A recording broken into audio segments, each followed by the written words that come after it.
Jim, a 2-all draw here in Dundee in the opening day. How do you reflect on it? Listen, all in all, I think a point away from home in this league is normally a decent result. I thought we started the game brilliantly. Obviously, to get our noses in front so early on is more than we could have hoped for. We would have likened to go in at half time, in front. I think the manner of the goal that we conceded just before half time was extremely disappointing.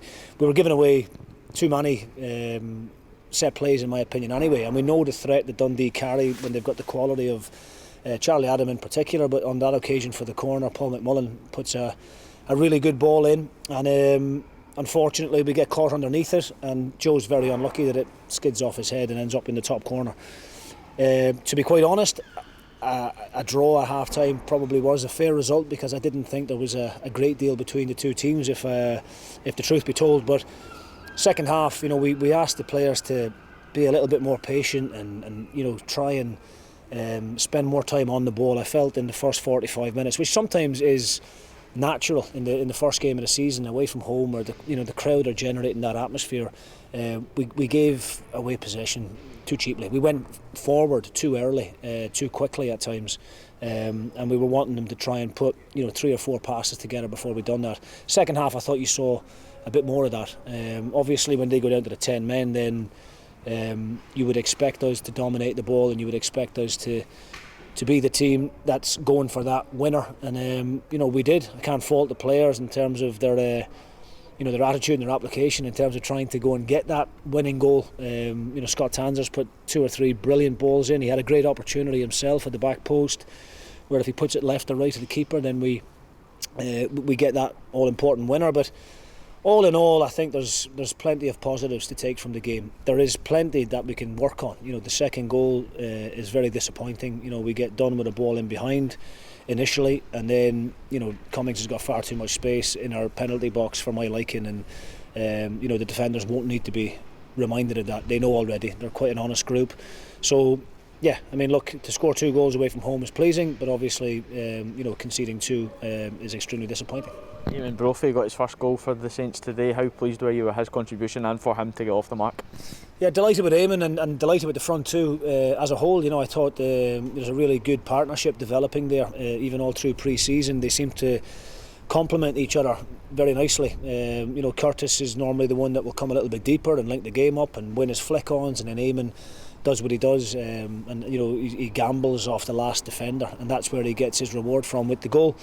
It was a brilliant finish. It certainly wasn't as easy as what he made it appear. It's sitting kind of waist high, and he's got to get his knee over the ball on his weaker foot, and he gets enough power in it to take it by the goalkeeper. So yeah, a great start. And at that moment in time, then I would have likened us to try and calm the game down a little bit and settle on the ball a wee bit better. But unfortunately, we weren't able to do that, which is credit to Dundee, because they didn't allow us to. Yeah, Jamie McGrath also scored last week, scores again today. How pleased are you for him to keep up that momentum that he had last season? Yeah, of course. Look, Jamie's a big player for us, and whenever we get a penalty in any game, we're always quite confident that Jamie's going to put it away, and he does it again today. I thought he played well in the second half. Actually, I thought we got him on the ball a bit more. And we need to get him on the ball more. We need to look for him a lot more when we're in possession, because of the influence that he can have in the games.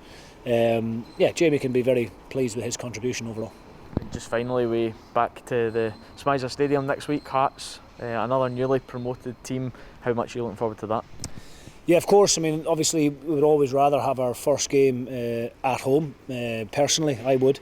But yeah, to get to have Hearts back at our place after everything that went on a couple of seasons ago will be quite interesting. No doubt there'll be a decent atmosphere there. I have to say I'm delighted to have both Dundee and Hearts back in the Premier League. I think they're two very big clubs with good histories, and the Premier League is where they belong. They've both worked extremely hard to get here, and I think you saw that fight and that determination in the Dundee team today to hang on to that point. And no doubt Hearts will be very, very similar next week. They're a good side. Robbie's a good manager, a manager I've got a lot of time for, and they've got some very good players within their ranks as well. So we'll take we'll take the positives from this afternoon's game, but there's obviously still plenty for us to work on. We're nowhere near the level of match sharpness and fitness that we would like as of yet, but that will come in the weeks ahead. And just the last one, Danny Mullen was a player that you managed here, who obviously was stretchered off. I'm sure yourself and everyone at the club would wish him well in his recovery. Yeah, I'm gutted for Danny. Just spoke to Jerry Docherty, obviously, who was was my old physio here at St Mirren, and unfortunately, the news is not the best for Danny. It sounds like he's broken a bone in his ankle, which is devastating news for him on the opening day of the season. I've actually been in a similar situation myself in my career early on, where I fractured my skull in the first 12 minutes of the opening day. So I know exactly what he's going through. He's worked so hard over the last 6 or 7 weeks to get himself in shape, to start the opening day fixture, and for that to happen is extremely disappointing for him. So he still knows a lot of the lads in our group anyway. I think him and Cammy McPherson are still very close. So we wish Danny all the best, and hopefully wish him a speedy recovery as well. Jim, thanks very much. Thank you.